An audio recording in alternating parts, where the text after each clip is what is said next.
Bom dia a todos. Vou tentar me recompor aqui. É uma bênção muito grande a gente ter uma mãe na vida da gente, né? Eu também tive uma experiência. Quando, acho que tinha uns 6 anos, eu tive febre reumática e não conseguia nem pôr os meus pés no chão.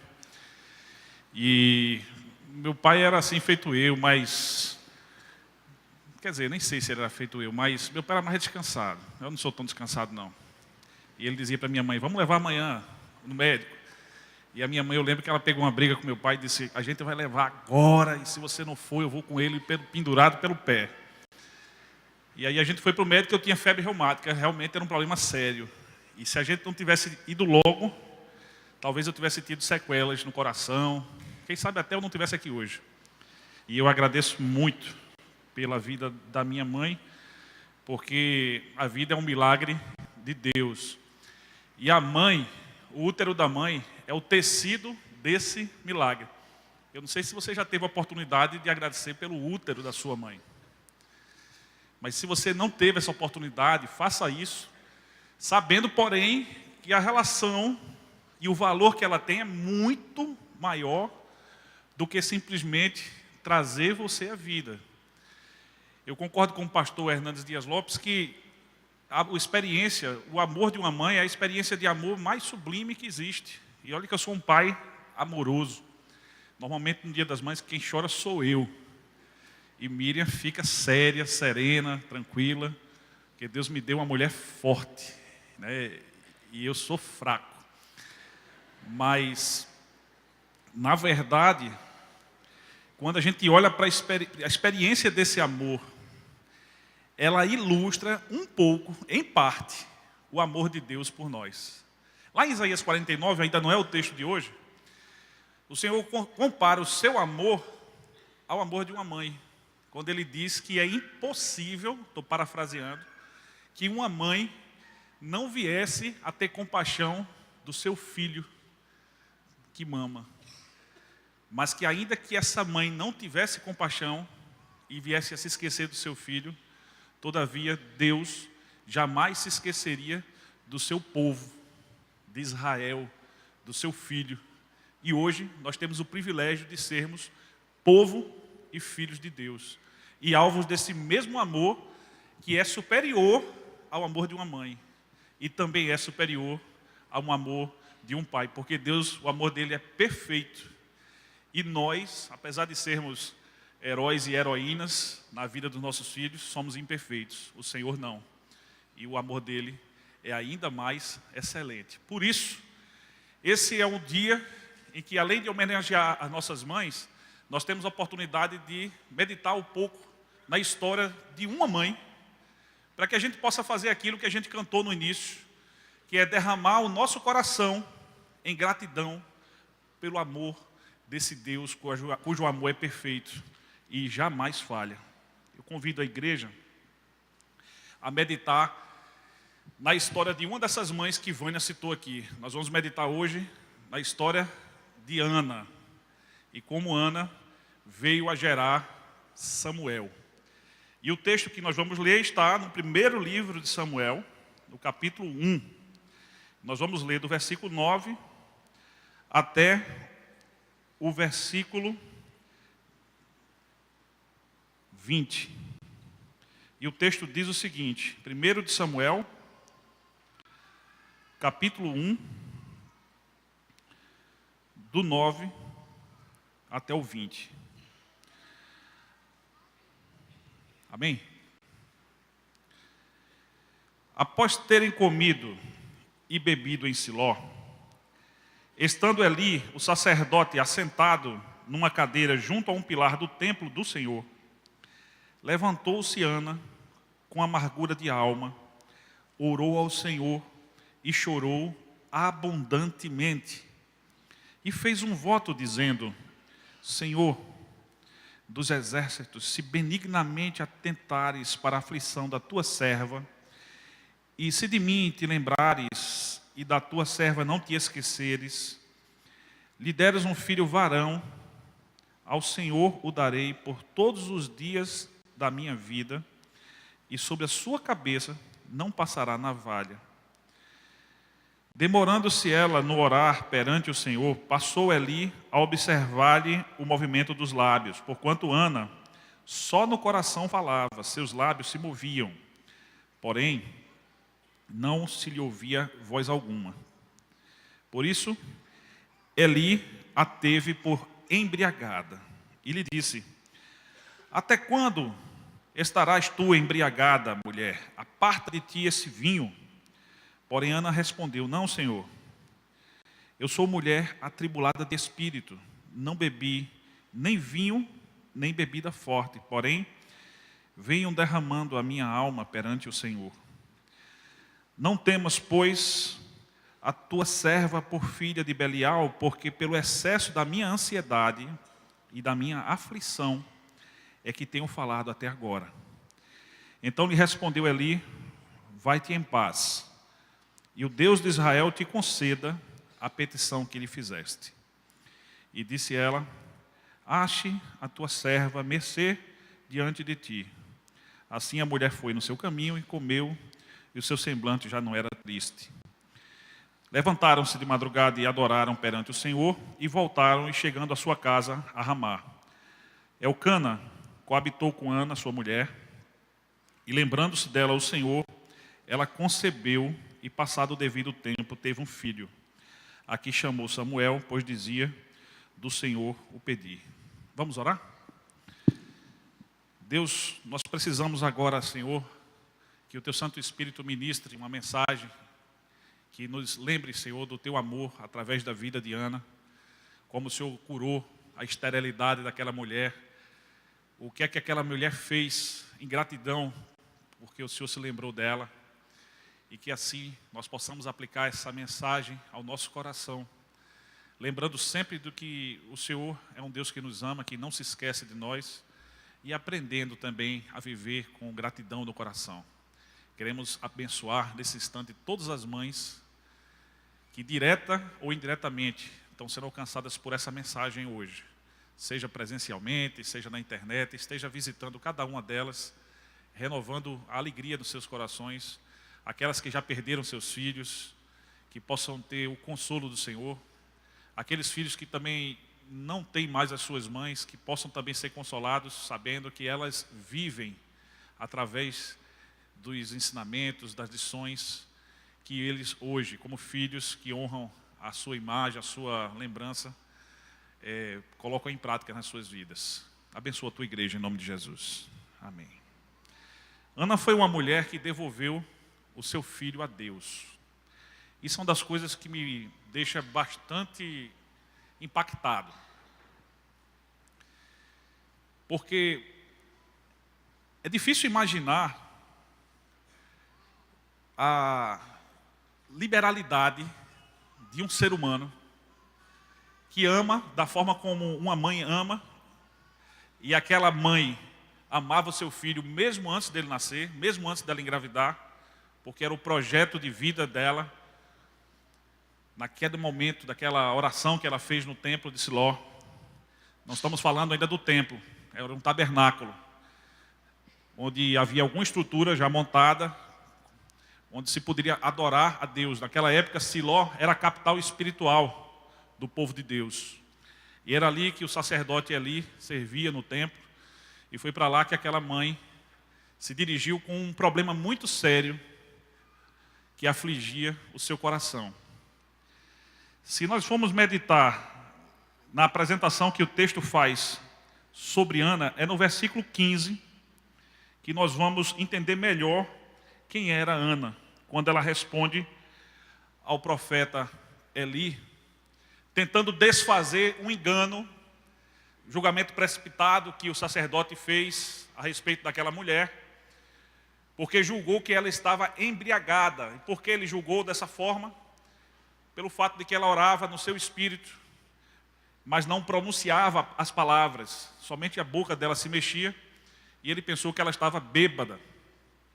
E aí repreende Ana quando ela precisa explicar. No versículo 15 ela diz: eu sou mulher atribulada de espírito. Algumas versões dizem: eu sou uma mulher angustiada. A Ana era uma mulher que tinha uma angústia muito grande na sua alma.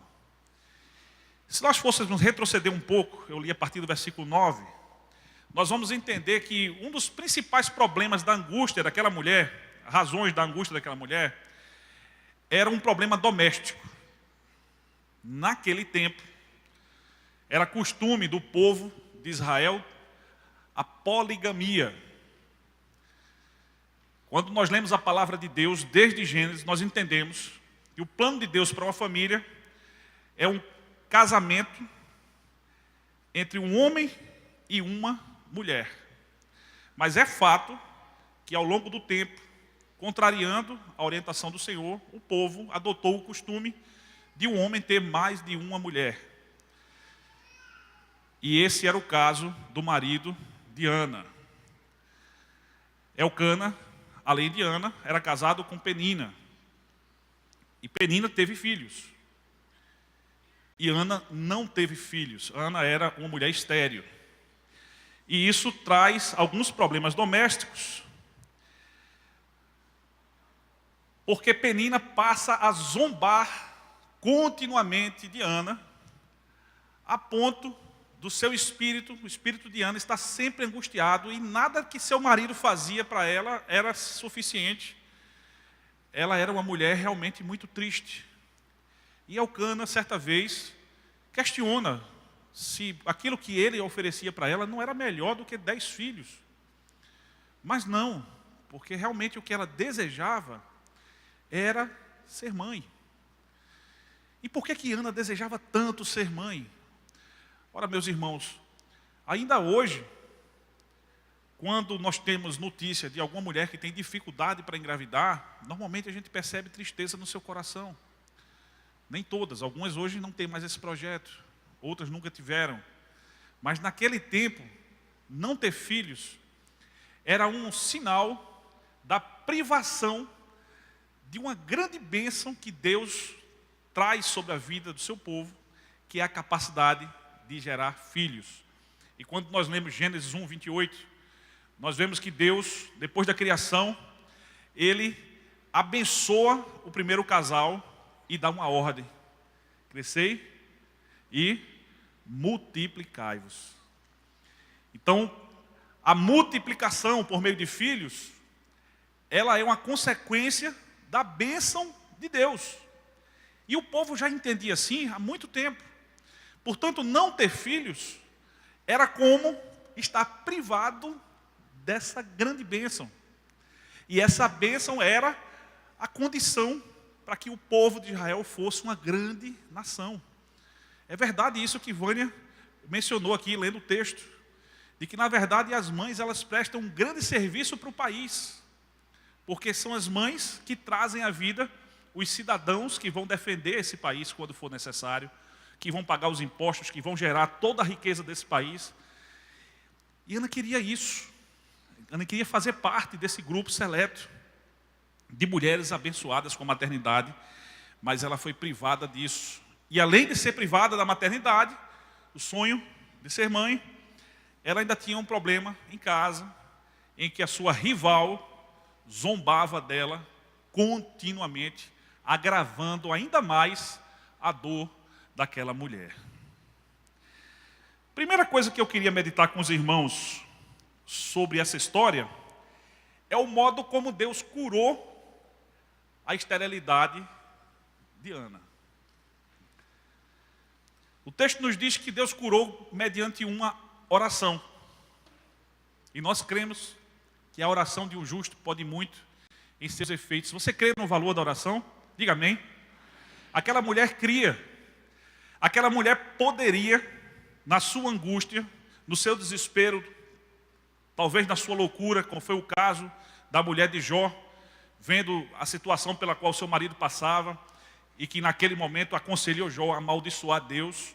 Aquela mulher poderia ter feito acusações, poderia ter difamado Deus, poderia ter blasfemado contra Deus. E Jesus nos diz que as blasfêmias e todas as outras sortes de maldades, elas procedem de um coração mau, mas aquela mulher tinha um coração bom. O coração daquela mulher estava unido ao coração de Deus. E foi essa a razão pela qual Deus atendeu o desejo daquela mãe.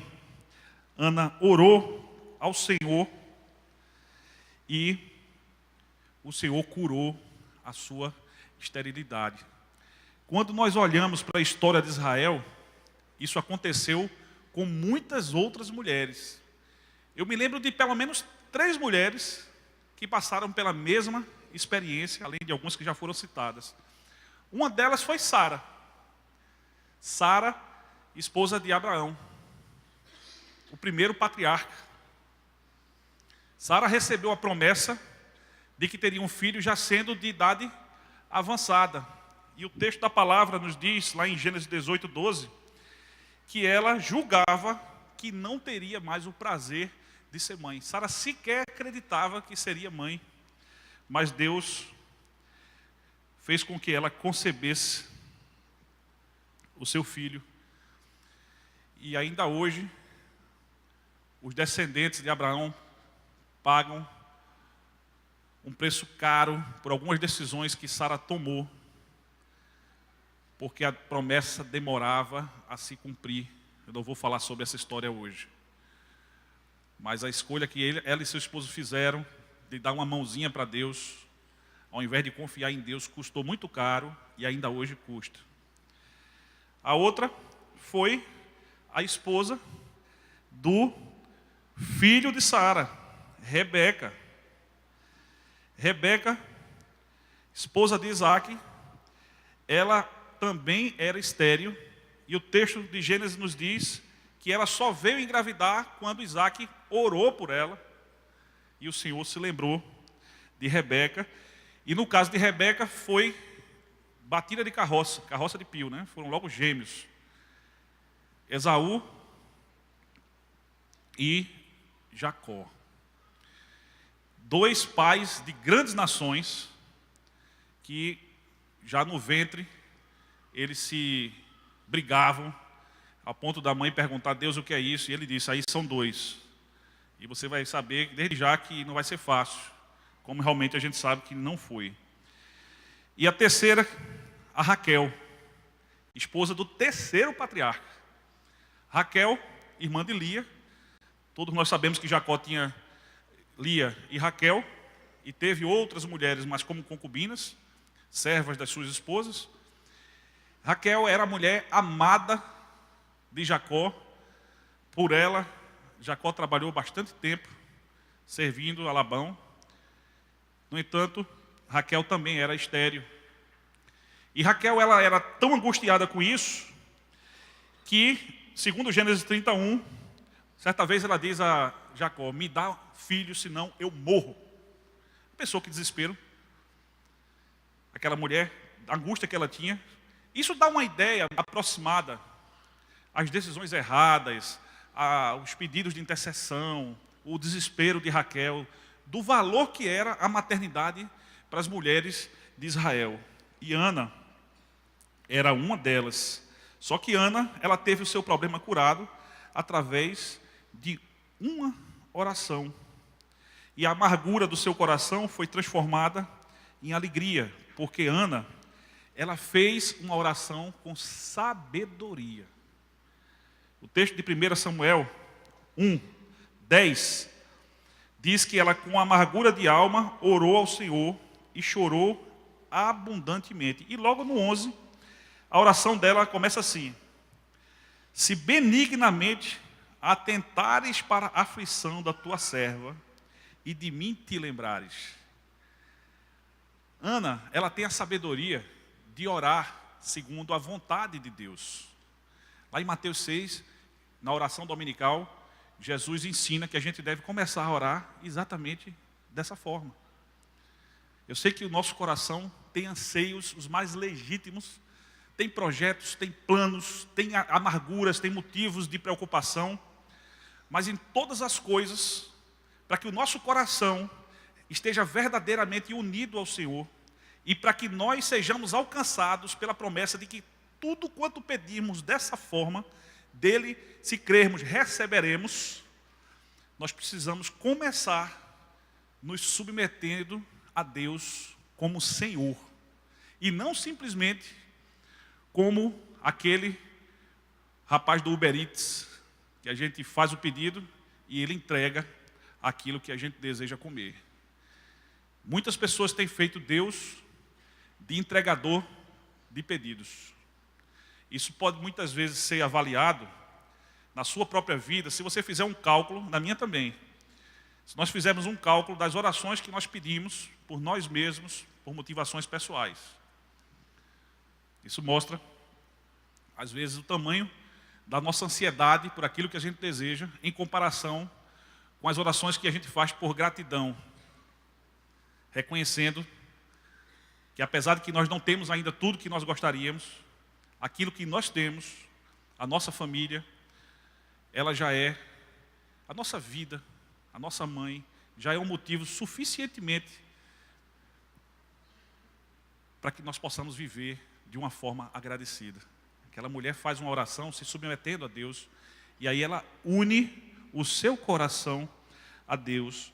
E foi assim que a fé de Ana a salvou da vergonha e da sensação que ela tinha de indignidade.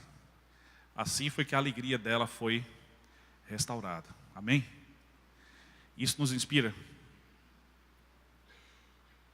É esse tipo de atitude que você quer ter diante do Senhor para colocar suas aflições. A segunda parte dessa história é o que chama a atenção, me chama a atenção a atitude de Ana depois que ela foi atendida pelo Senhor. É justamente na segunda parte dessa história que essa mulher cumpre o voto que ela fez ao Senhor. Qual era o voto que Ana havia feito? Que quando ela tivesse o seu filho, ela o entregaria ao Senhor. E foi exatamente isso que ela fez. Depois que passou a fase da lactação, ela leva o seu filho até o sacerdote Eli e entrega o seu filho para servir no templo. E isso é maravilhoso, porque isso demonstra, parecido com isso, eu só vejo a fé de Abraão, quando Deus pede seu filho, o filho da promessa, no altar de sacrifícios, e Abraão leva Isaac e apresenta no altar, enquanto o filho perguntava: pai, cadê o cordeiro? E ele dizia: meu filho, Deus proverá. E pela atitude de Abraão, ele foi conhecido como o pai da fé. Eu não quero dizer que a Bíblia não chamou Ana de mãe da fé, mas eu considero Ana uma das mães da fé, que hoje devem inspirar, não somente as mães, mas todas as pessoas que estão sendo alcançadas por essa mensagem, a exercer esse mesmo tipo de fé desprendida, de fé em que a pessoa não se esquece do Senhor, nem como Senhor antes de receber a bênção, e muito menos depois de haver recebido a bênção, não se esquece do Senhor. Porque também tem isso. Nosso coração é tão ingrato que às vezes a gente pede certas coisas a Deus e quando recebe, não lembra nem de agradecer ao Senhor. E quando eu falo de agradecer, eu não estou me referindo só àquele momento em que você diz obrigado, não. Eu estou falando também de cuidado com aquilo que se recebeu. Porque quem ama, cuida. Quem ama, zela. Quem ama é responsável. Quem ama, busca atender às necessidades. Quem ama, busca fazer com que a pessoa entenda que é amada. E por falta disso, a angústia tem tomado o coração de muitas mães, de muitos pais e de muitos filhos. Por falta desse tipo de amor agradecido por aquilo que você tem. E eu sou uma das pessoas, ninguém tira da minha cabeça, eu tenho total convicção de que a minha família, que é uma família imperfeita, é seguramente uma das maiores bênçãos que Deus me deu. Porque na hora da angústia, da necessidade, mesmo nós não sendo perfeitos, é com a nossa família que a gente pode contar. Pode ter certeza que quando todos os amigos lhe faltarem, naturalmente é com a família que você vai contar. Pode ser que a família falte. E às vezes acontece isso. Quando isso acontecer, Deus não vai faltar. Amém? Mas seguramente a família é uma das maiores bênçãos que nós recebemos do Senhor. E nós devemos zelar por ela. A gratidão de Ana, ela pode ser vista a partir de duas coisas muito simples. Uma delas, ela cumpre os votos que ela fez a Deus. E isso é demonstração de sabedoria. A palavra de Deus em Eclesiastes, ela nos orienta a cumprir os votos que nós fazemos ao Senhor. Porque Deus não se agrada de tolos. E aquela mulher com extrema sabedoria, ela vai e faz exatamente aquilo que ela havia prometido.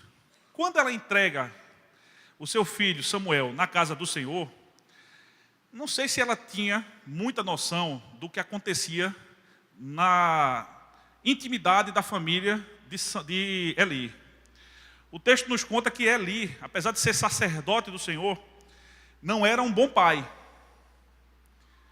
Pelo menos a educação dos seus filhos, ele não teve a competência de educar seus filhos nos caminhos do Senhor. Seus filhos serviam junto com ele no templo, no tabernáculo, mas os seus filhos se apropriavam de uma parte das ofertas que eram feitas ao Senhor.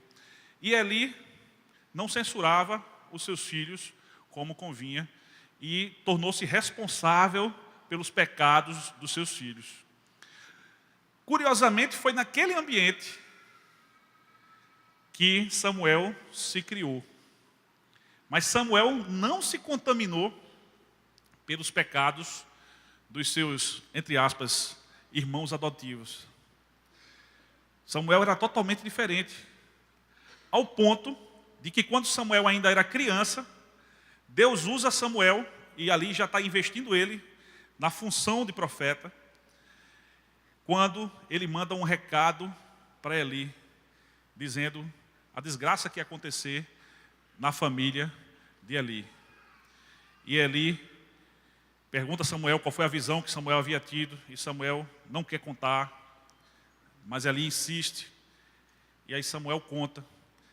E Eli, eu acho interessante quando eu escuto isso, Eli, quando escuta a mensagem profética sobre desgraça para sua família, para os seus filhos e para ele próprio, Eli diz, ele é o Senhor, faça como ele quiser. Isso mostra que Eli tinha problemas no seu relacionamento com Deus, embora fosse o sacerdote do Altíssimo. Estava lá Samuel no meio deles, mas não se contaminou com isso. E aí você pode perguntar como é possível, se a Bíblia diz que as más companhias corrompem os bons costumes, o ditado diz, né, quem dorme de cócoras acaba virando morcego, é alguma coisa parecida, né? Então, acho que eu mexi agora no ditado, né? Dei uma inovada, mas é mais ou menos isso. Quem anda de cócoras, terra de sapo, de cócora com ele, quem dorme de cabeça para baixo vira morcego, misturei os ditados. Mas é assim, Samuel não, nem virou morcego, nem virou sapo, porque Samuel, ele tinha um relacionamento muito genuíno e muito verdadeiro com o Senhor. Quer saber esse relacionamento, a causa desse relacionamento de Samuel com o Senhor? Eu digo para vocês, foi a fé e o exemplo da sua mãe e do seu pai. Mas principalmente da sua mãe, porque o texto dá destaque para a fé da sua mãe. Todos os anos, aquele casal ia oferecer sacrifícios no templo. E sabe o que aquela mulher fazia? Que era quando ela podia visitar seu filho, ela visitava o seu filho. Ela não podia estar com ele todo dia. Mas todos os anos, quando ia ser feito o sacrifício anual, ela ia lá e visitava o seu filho. E ela não somente visitava, ela levava uma túnica. E obviamente que a cada ano, aquela túnica ela era maior, porque o menino ia crescendo. E isso simboliza que Ana acompanhava o crescimento dos seus filhos. Ana não estava indiferente, ela não simplesmente entregou a Eli e disse, sai que é tu, Eli. cumpri a minha parte, fiz meus votos, estou cumprindo agora é contigo. Não, ela estava lá, ano após ano, acompanhando o crescimento dos seus filhos, fazendo oferta, e seu filho trabalhava no templo. Quantos pais e quantas mães hoje querem que seus filhos sirvam ao Senhor, mas eles próprios não servem? Quantos pais e quantos filhos trazem os filhos para a igreja e vão embora? Quantos pais e quantos filhos vêm para a igreja só de corpo presente, mas chega aqui e não tem condições nem de ouvir a palavra, se distrai, e quando chega em casa não aplica, porque a gente só dá aquilo que a gente tem, e aquilo que a gente tem para oferecer de conhecimento de Deus é aquilo que a gente recebeu. Recebeu como? Estando continuamente na presença do Senhor, buscando ao Senhor, servir ao Senhor na casa que hoje Ele tem. A Emmanuel é uma delas. Nós somos a casa do Senhor. A igreja é o corpo de Cristo. E esse corpo, ele tem partes e cada parte é útil. É exercendo o seu ministério com amor. O ministério no Senhor, ele é sempre bênção, ele é sempre gratificante e ele nunca é pesado. De repente você pode estar fazendo algo que você não gosta, mas seu coração queima por alguma coisa. Faça isso. Certa vez eu estava em dúvida se eu faria ou não uma reunião de homens na igreja em que eu servia ao Senhor, mas tudo que eu tinha para oferecer para aqueles homens era um café, porque era o que eu sabia fazer, estava aprendendo a cozinhar. Hoje eu já sou quase o mestre da cozinha, né, meu amor? O problema é que a gente vai fazendo e vai provando, né? E aí Deus usa um pastor e diz: se você sabe fazer um café para o Senhor, faça. São coisas simples. O que é que Ana oferecia para o Senhor, além do seu filho, que era aquilo de mais valioso que ela tinha? Ela estava continuamente prestando sacrifícios ao Senhor de louvor e agradecendo a Deus, levando a túnicazinha. Meu filho, você cresceu, a barriguinha está maior, trouxe uma túnica melhorzinha para você, agora você vai ficar mais bonitinho. Era assim que ela fazia, e aquele filho se sentia amado, e aquele filho olhava para aquela mãe e via o amor que aquela mãe tinha por Deus, porque aquilo era um grande sacrifício para ela. E o texto nos diz mais à frente, que todas as vezes que isso acontecia, Eli olhava para aquela mulher, eu fico imaginando o testemunho de fé que Ana dava para Eli, que era sacerdote do Senhor, e Eli orava por ela e dizia: que o Senhor te abençoe e te dê mais filhos, porque tu devolveste o teu filho da promessa ao Senhor. E sabe o que é que acontece de maravilhoso nessa história? Deus dá a Ana mais 5 filhos. 3 meninos e 2 meninas. Ela passa a ter 6 filhos. Tem mais do que eu. Já está ganhando. Meus irmãos, um filho é uma bênção. 2 filhos, 2 bênçãos. 3 filhos, de 4 em diante é um problema financeiro. Eu sei bem o que é isso. Ela tinha 6, mas como o Senhor abençoou aquela mulher, grandemente, pela fé que ela teve, ela não foi capaz de negar um filho a Deus. Isso mostra um amor incomparável de uma pessoa em relação ao Criador. Ana era uma mãe agradecida ao Senhor. Ao ser abençoada, ela não se esquece de Deus. Ao ser mãe, mesmo distante, ela faz tudo o que ela pode para cuidar dos seus filhos. Ela consagrou verdadeiramente os seus filhos. E para finalizar, eu queria mostrar um pouco para vocês o resultado disso tudo, desse amor que ela exerceu pelo seu filho e a Deus. E Jesus nos ensinou que o amor verdadeiro, ele tem uma dimensão vertical, nosso amor em relação a Deus, mas também uma dimensão horizontal, em relação ao próximo. Jesus deixou isso de uma forma muito clara. Na cruz, que tem o formato dessas 2 dimensões, Jesus nos mostrou que não é possível amar a Deus sem amar ao próximo. E o fruto disso tudo foi uma das maiores bênçãos que Israel já recebeu. O grande líder Samuel.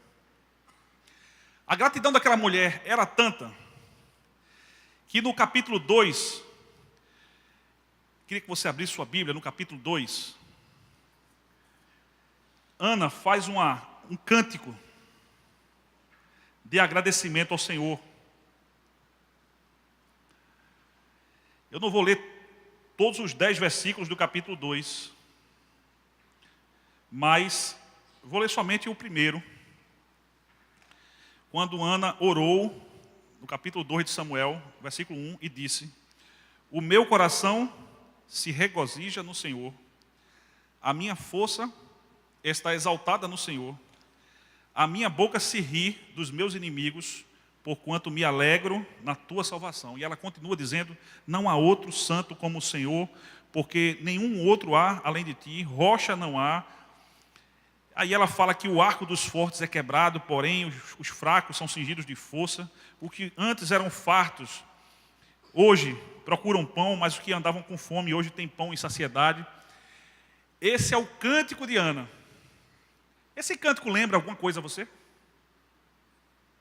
Existe alguma outra mulher que fez um cântico semelhante a esse, na palavra de Deus? Quem foi? Maria. O Magnificar de Maria, o cântico de gratidão de Maria ao saber que daria luz ao Salvador, é praticamente uma cópia do cântico de Ana.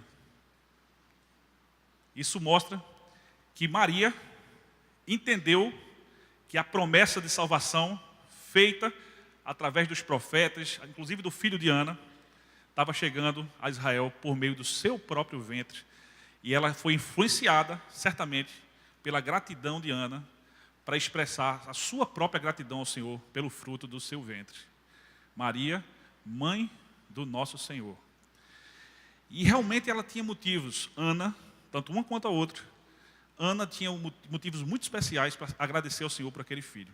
Samuel, ele foi juiz de Israel no momento final de um período complicado da história de Israel, quando não havia mais os patriarcas, quando não havia mais Moisés, e o livro de Juízes diz que cada um fazia o que queria, porque Israel não tinha um líder. E aí, periodicamente, diante das aflições do povo, Deus levantava líderes, e esses líderes faziam a função de um patriarca, de um rei, embora não fossem reis, no meio do seu povo. E eram esses líderes que conduziam o povo, pela fé desses líderes, pelo exemplo, pela ligação deles com Deus, a vitórias. E Samuel conduziu o povo a vitórias, mas não antes de conduzir o povo a arrependimento dos seus pecados, porque naquela fase o povo cultuava a ídolos pagãos. E Samuel, lá no capítulo 7, ele exorta o povo ao arrependimento, e logo depois o povo tem uma vitória sobre o seu maior inimigo daquela época, que eram os filisteus. Samuel foi profeta. Depois de Moisés, ele foi o primeiro dos profetas. Ele praticamente inaugura o período profético, que encerrou na pessoa de Jesus Cristo. Depois de Jesus Cristo não há mais necessidade de profecia, como ministério comissionado por Deus. Deus pode conceder o dom de profecia, isso é uma outra coisa. O primeiro dos profetas foi Samuel. Samuel foi sacerdote. E, num certo sentido, por ser juiz, ele também foi rei. E essas 3 funções são as funções que comumente se atribuem ao ministério do próprio Senhor Jesus Cristo. Então nós podemos ver de uma forma muito clara que a pessoa de Samuel era um símbolo da salvação que ainda haveria de vir em Israel por meio do nosso Senhor Jesus. E quando aquele homem morre, Davi, que era um foragido, ele comparece ao enterro de Samuel para prestar homenagens. E o povo todo chorou amargamente a morte daquele profeta. Antes disso, porém, o povo pediu um rei. E foi Samuel que ungiu o primeiro rei de Israel, Saul. Foi também Samuel que exortou o rei nas desobediências contínuas dele na liderança do seu povo. E quando Deus rejeita Saul, Samuel é o enviado de Deus para dizer: você foi rejeitado pelo Senhor. E é o próprio Samuel que unge o segundo rei de Israel, Davi, um homem segundo o coração de Deus, do ramo do qual viria o nosso Salvador Jesus, filho de Jessé. Davi é ungido também por aquele sacerdote. Então dá para ter uma ideia, e profeta, dá para ter uma ideia do valor que aquele homem teve para aquela nação. Tudo isso fruto de um coração agradecido de uma mãe. Você quer, mãe, que o seu filho seja bênção para essa nação? Amém? Olha para o exemplo de Ana. Consagre seu filho continuamente ao Senhor e seja agradecida pelo fruto do seu ventre. Os filhos são herança do Senhor. Uma herança é algo que nós recebemos, não temos, nós recebemos. Ela antes pertencia a alguém. A Bíblia nos diz no Salmo 127, pertenciam ao Senhor. Foi o Senhor que nos deu. O que é que nós podemos fazer com a herança? Nós podemos multiplicar ou podemos dilapidar. Gastar tudo de uma forma pródiga ou multiplicar. A opção de Ana, qual foi? A segunda opção. Ela multiplicou aquela herança. Aquele filho foi uma grande bênção para o seu país. Talvez ela não tivesse ideia daquilo que ela estava fazendo, do efeito que aquilo ali teria. Hoje, nós como pais, como mães, e até mesmo como filhos, nós tomamos decisões nas nossas vidas que a gente não tem ideia. Preste bem atenção nisso. Mas essas decisões vão impactar a segunda, a terceira e a quarta gerações. Aquilo que você está decidindo hoje vai ter esse impacto que você não tem nem ideia. Então, isso é um motivo para que nós, como pais, como mães, como filhos, estejamos consagrando aquilo que nós temos ao Senhor. Que os filhos hoje possam consagrar suas mães ao Senhor. E sermos agradecidos no modo como vivemos. Ana foi um exemplo disso. O resultado que ela colheu foi muito bom. E não esqueçamos, sobretudo, e com essa palavra eu encerro a reflexão de hoje, que quem ama, cuida. Essa é uma das principais lições que Ana nos dá na sua forma de exercer o seu amor. Que Deus dê sabedoria a todos os filhos, daqueles que têm mães vivas ainda, para cuidar das suas mães, dos seus pais, não apenas presentear e visitar, mas cuidar continuamente. A minha mãe, ela reclama muito de falta de ligação telefônica.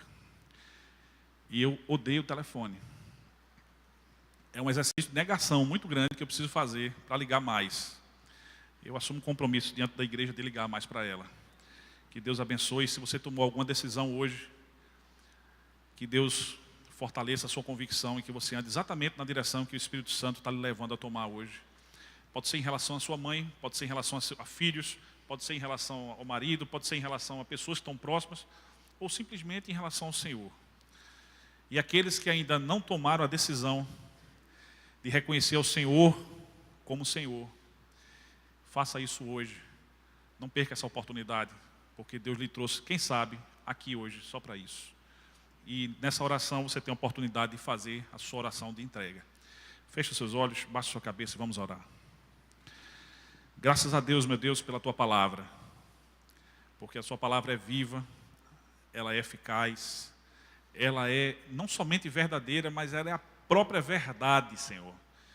Que tantos hoje ignoram e outros buscam desesperadamente em outros lugares.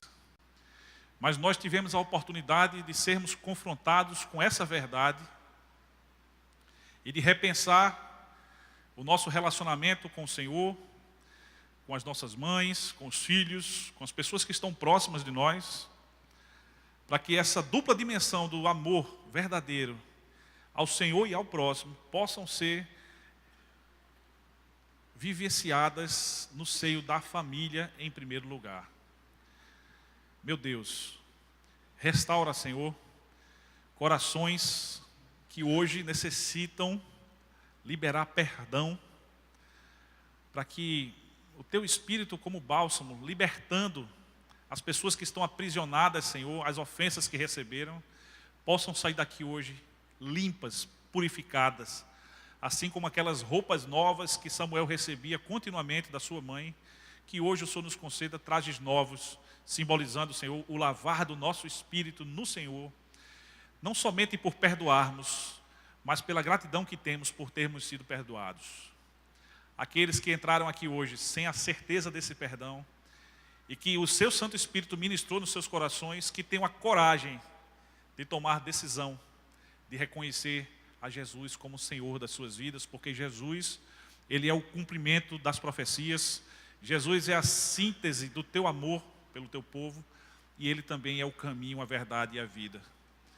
Jesus, meu Deus, Ele muda a história das famílias e das nações. Ele veio para reinar sobre as nossas vidas, e muitos passam por essa vida sem a sabedoria de coisas tão simples como essa, de que é bastante uma decisão, como Ana tomou, de cumprir o voto de se submeter à vontade do Senhor e ao ser agraciado de viver uma vida de gratidão ao Senhor. E somente isso, para que o coração do homem esteja totalmente unido ao Senhor.